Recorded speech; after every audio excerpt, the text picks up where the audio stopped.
10 दिनों की कड़ी मेहनत के बाद भी बहन चेतना बच ना सकी। मासूम चेतना ने हारी जिंदगी की जंग। चेतना के शव का पोस्टमार्टम हुआ। कोटपुतली अस्पताल में पोस्टमार्टम किया गया है।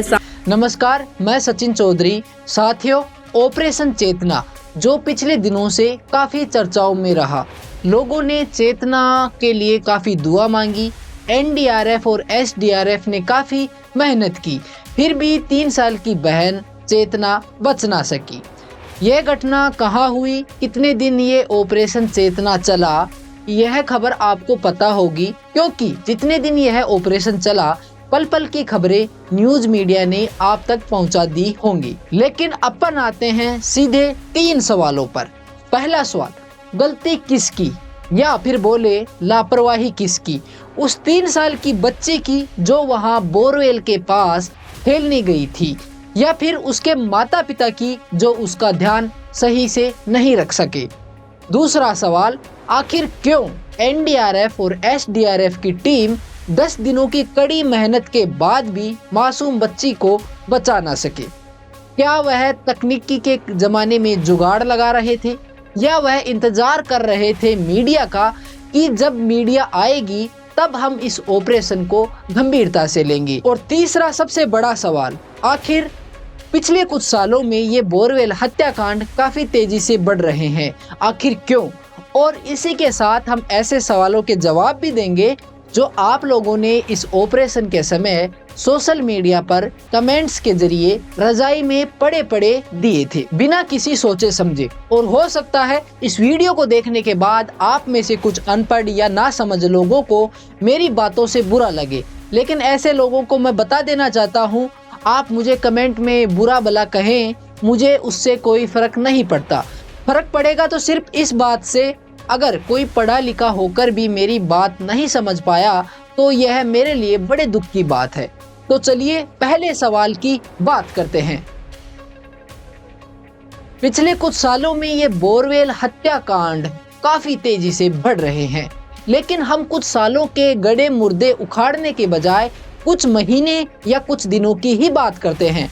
3 सप्ताह पहले दौसा राजस्थान में एक 5 साल का बच्चा आर्यन बोरवेल में गिर गया था। फिर अभी कोटपुतली राजस्थान में 3 साल की बच्ची चेतना बोरवेल में गिर गई।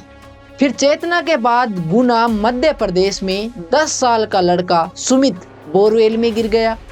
आखिर ये हमारे देश में चल क्या रहा है?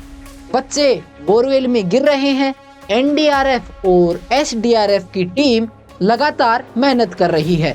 मीडिया वाले लाइव दिखाकर ये देखो चेतना, सुमित, फलाना धिमका इतनी फीट गहराई में अटका हुआ है, यह सब दिखाकर मीडिया टीआरपी बटोर रही है। और हम जैसे पागल लोग कमेंट में दुआ मांग रहे हैं, रजाई में पड़े पड़े रो रहे हैं, प्रशासन सरकार को गालियां निकाल रहे हैं। यह सब रोना धोना इस बोरवेल कांड के दौरान खूब चल रहा है। इसी रोने धोने के बीच लोगों ने कुछ ऐसे कमेंट्स भी किए हैं जिन पर अगर चर्चा नहीं की तो यह जंगली लोग पूरी जिंदगी ऐसे ही तमाशा करेंगे। स्क्रीन पर कुछ हाइलाइट्स कमेंट्स हैं। अब इन पागल और अनपढ़ लोगों को जवाब हम वीडियो के आखिर में देंगे। इन कमेंट्स को एक बार आप भी पढ़ लीजिए, जिससे आपको भी शायद पढ़कर हंसी आ जाए। हम बात कर रहे थे बच्चे बोरवेल में लगातार गिर रहे हैं, किसकी गलती, बच्चों की या उनके माता पिता की? तो इसका सीधा सा जवाब है उनके माता पिता की, जो बच्चों को पैदा करके उनका ध्यान नहीं रखते, जिसके चलते ऐसी घटना अक्सर हो जाती है। अब आप पूछेंगे कि माता पिता की इसमें क्या गलती? तो भाई मेरे को एक बात बताओ, वह बच्चा क्या मेरा या आपका है जो हमारी गलती होगी? जाहिर सी बात है गलती उनके माता पिता की ही है। बात करते हैं चेतना के माता पिता की। माँ रो रही है, हाथ जोड़ रही है, भगवान से गुहार लगा रही है, वहाँ पर खड़े लोगों से भीख मांग रही है कि कैसे भी करके मेरी बच्ची को बचा लो। कम से कम मेरी पुकार ना सुनो तो कन्या की आत्मा की पुकार सुन लो, मेरी बेटी ने जल्दी से जल्दी निकाल लो, ते भगवान के सम्मान सो मेरे लिए। जाहिर सी बात है किसी की भी माँ होती वह ऐसे ही रिएक्ट करती। लेकिन मैं इन माताओं से पूछना चाहता हूँ, यह आपका रोना धोना, दया, भीख हादसा होने के बाद ही क्यों होता है? बच्चों का ध्यान आपने पहले रख लिया होता तो शायद तुम्हें आज इस तरह रोने की जरूरत नहीं पड़ती। जब तुम्हें पता है हमने बोरवेल करवाया है तो उसको खुला छोड़ना उचित नहीं है, फिर भी तुम गंवारों की तरह इस बात को इग्नोर कर देते हो। बच्ची के पिता या शायद चाचा ने ये बयान दिया था, हमने बोरवेल के ऊपर धामा रख दिया था। धामा बोले तो गमला या थाल रख दिया था। भूपेंद्र चौधरी। भूपेंद्र जी, क्या हुआ था? कैसे बच्ची अंदर चली गई? कब पता लगा? बोर के पैप उपड़ाए थे, उसके ऊपर धामा रख दिया था। तो मैं पूछना चाहता हूँ, क्या तुम थोड़े से दिमाग से पैदल हो क्या? गमले को रखने से बोरवेल का मुंह बंद थोड़ी हो जाएगा। कोई भी बच्चा उसे आसानी से हिला सकता है, उसको साइड कर सकता है। भाई कितने पागल इंसान हो तुम। और यही नहीं, इसने बोला हमने जेसीबी भी बुला ली थी इस बोरवेल को मिट्टी से भरवाने के लिए, बस हम अंदर चाय पीने गए थे। इधर खेल रही थी, हम अंदर चाय पी रहे थे, इसको भरवाने के लिए जेसीबी बुला लिया था हमने। फिर वो पता नहीं दामा को किधर उठाया, उसमें गिर गई छोटी वाली लड़की। अब पी लेना चाय, अब अच्छे से सर्दियों के अंदर बैठकर तुम चाय पियो। काश तुमने अपनी बच्ची का ध्यान रखते हुए चाय पीने से पहले उस बोरवेल का मुंह बंद कर दिया होता तो तुम्हारे साथ तुम्हारी बेटी चेतना आज चाय पी रही होती। हम अंदर चाय पी रहे थे। लेकिन अफसोस, तुम्हें बच्ची की जिंदगी से ज्यादा प्यार चाय से था। आप इसी तरह किसी भी बोरवेल कांड से जुड़े बच्चों के माता पिता का हाल देख लेना, वह गंवार जंगली ही मिलेंगे जिनका सेम तरीके का रोना धोना होगा। हम चाय पीने गए थे, हम वहां चले गए थे, बच्चा खेलते खेलते बोरवेल के पास पहुंच गया, बच्चा अचानक गिर गया, वैसे गिर गया, फलाने ढिमके तरीके से गिर गया। इस बात से साफ साफ यही साबित होता है, इस तरह के माता पिता लापरवाह होते हैं, जंगली होते हैं, जो अपने काम को ज्यादा प्यार करते हैं बजाय अपने बच्चों के। लेकिन जब ऐसा कांड हो जाता है तब इनको अकल ठिकाने आती है और फिर ये सोचते हैं शायद उस काम या चाय को बाद में पी लेते तो शायद आज हमारा बच्चा हमारे पास होता। तो मैं उम्मीद करता हूँ आपको यह तो समझ आ गया होगा कि ऐसे हादसों में बच्चों के माता पिता की 100% गलती या लापरवाही होती है। बच्चों की इसमें 0% गलती होती है क्योंकि वह नासमझ होते हैं, उन्हें नहीं पता होता ये बोरवेल क्या है, कितनी गहरी होती है। बहुत समय से चला आ रहा है, बच्चा बोरवेल का मुंह खुला होने से उसमें गिर गया, लेकिन यह अनपढ़ जाहिल लोग फिर भी नहीं समझते। लाखों रुपए खर्च करके बोरवेल तो करवा लेते हैं, लेकिन थोड़े से और पैसे खर्च करके उसे बंद नहीं करवा सकते। तब इनको पैसों की बड़ी तंगी आ जाती है। वाह रे वाह, यह लोग 2-4 लाख रुपए बोरवेल करने में खर्च कर देते हैं, लेकिन उसी बोरवेल में पानी नहीं होता तो उसे खुला छोड़ देते हैं या फिर बोरी, कट्टा, गमला, धामा जैसे जुगाड़ अपनाते हैं, जिसके चलते अक्सर ऐसे बड़े हादसे हो जाते हैं। चेतना ऑपरेशन के दौरान चेतना को बचाने के लिए करीब 10 दिन तक ऑपरेशन चला। आखिर इतने दिन क्यों लगे? जिस बोरवेल को 1 या 2 दिन में खोदा जा सकता था, उसी बोरवेल में अगर कुछ सामान या बच्चा गिर जाए तो 10 दिन क्यों लग जाते हैं?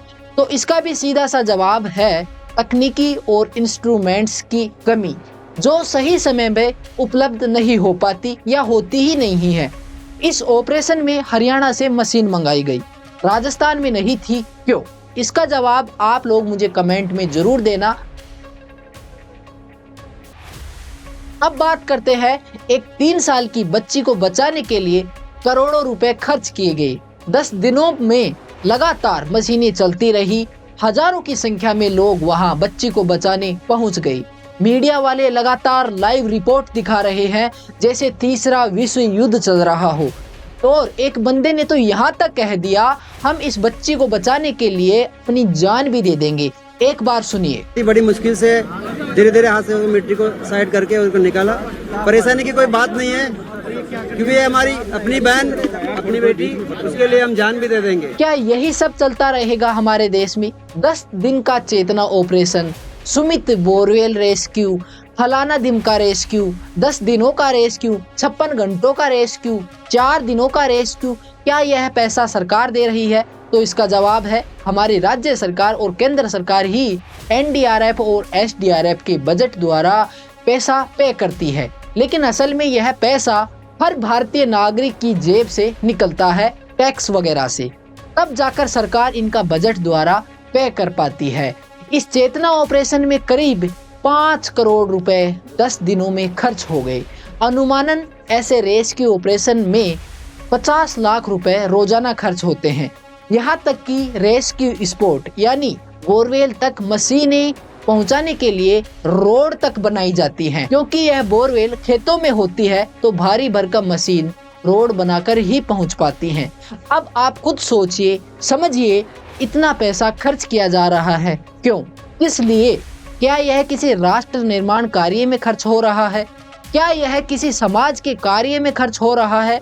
नहीं, यह केवल इस तरह के बोरवेल कांड ऑपरेशन रेस्क्यू में खर्च किया जा रहा है जिससे इस देश के लोगों का कोई लेना देना नहीं है। केवल एक जने की गलती का जुर्माना सभी के जेब से निकल रहा है और हम लोग हाथ पे हाथ रख के केवल तमाशा देख रहे हैं, कमेंट्स में रो रहे हैं।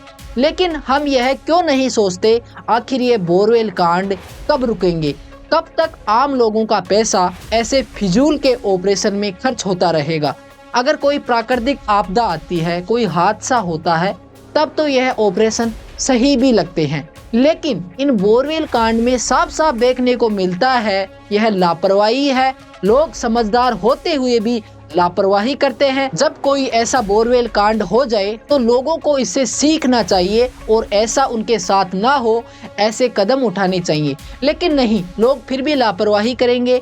आज एक चेतना की जान गई है, कल किसी और की जाएगी और ऐसे ही चलता रहेगा। बोरवेल खुदती रहेंगी, बच्चे उनमें गिरते रहेंगे, ऑपरेशन चलते रहेंगे, आम लोगों की मेहनत की कमाई बोरवेल खोदने में खर्च होती रहेगी। लोग रजाई में पड़े पड़े खबर सुनते रहेंगे, प्रशासन सरकार को गालियां देंगे, दुआ मांगेंगे और ऐसे ही ये नौटंकी हमेशा चलती रहेगी जब तक हम लोग यानी जिनके घर पर बोरवेल है और सरकार जागरूक नहीं करती, तब तक ऐसे हादसे नहीं रुकेंगे। सरकार को साफ साफ बोल देना चाहिए, अगर लापरवाही से यह सब हुआ है तो पैसा आपकी जेब से ही लगेगा। फिर देखना कैसे ये बंद पड़े बोरवेल चुटकियों में बंद कर दिए जाते हैं। आज एक बच्ची चेतना की जान गई है, कल को दोबारा किसी और बच्चे की जान जाएगी, लेकिन लोग फिर भी गंवार के गंवार ही रहेंगे। अब कुछ कमेंट्स का जवाब देता हूँ, जो हो सकता है आप भी ऐसे ही कमेंट इस ऑपरेशन के दौरान भावुक होकर किए होंगे। पहला कमेंट, राजस्थान सरकार और एनडीआरएफ रेस्क्यू फेल हो गई, अब क्या लेना देना जो एक बच्ची को जिंदा नहीं बचा सके। थू है ऐसी रेस्क्यू पर। तो इस भाई को एक बात बोलना चाहूंगा, यदि बच्ची को जिंदा बाहर यह लोग निकाल लेते तो क्या तुम इनको अवार्ड देते, इनके चरण स्पर्श करते, इनके साथ सेल्फी खिंचवाते? नहीं ना, तो क्यों इस टीम को दोष दे रहे हो? इन्होंने अपनी तरफ से पूरी मेहनत की है 10 दिनों तक। अब इस बच्ची का भाग्य, इसकी किस्मत में शायद यही लिखा था। दूसरा कमेंट, आज के दिन राजस्थान में काला दिवस के नाम से जाना चाहिए। तो इस भाई ने बिल्कुल सही कहा, काला दिवस होना चाहिए, क्योंकि इन मंद बुद्धियों के जीवन में सफेद दिवस तो हो ही नहीं सकता। अब इसको कोई पूछने वाला हो, भाई काला दिवस क्यों होना चाहिए? क्या किसी फ्रीडम फाइटर को फांसी हुई है? क्या किसी ने देश के लिए जान दी है?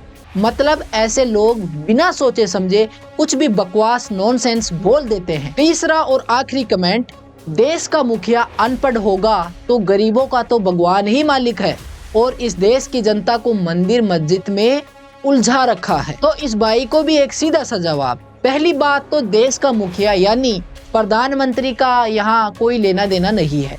वह कितने पढ़े लिखे हैं? अगर वह पढ़े लिखे होते तो क्या गारंटी है यह बच्ची और इस तरह के बोरवेल कांड नहीं होते। अनपढ़ बच्ची के माता पिता थे जिन्होंने लापरवाही की, बच्ची से ज्यादा अपने काम चाय को महत्व दिया।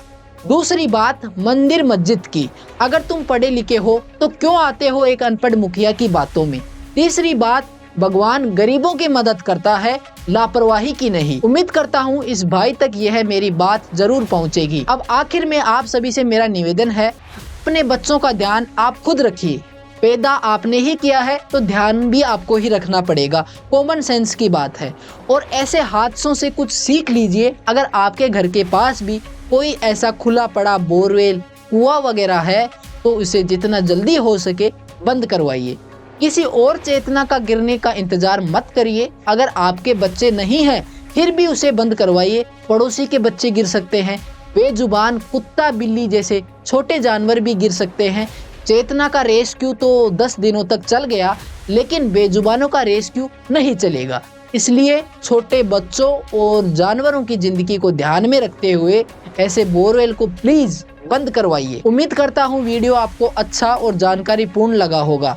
इस वीडियो को हो सके तो जरूर शेयर करें ताकि कोई और चेतना, सुमित जैसे बच्चों की जिंदगी खतरे में ना पड़े। एक जिम्मेदार नागरिक बनिए। जय हिंद, जय भारत।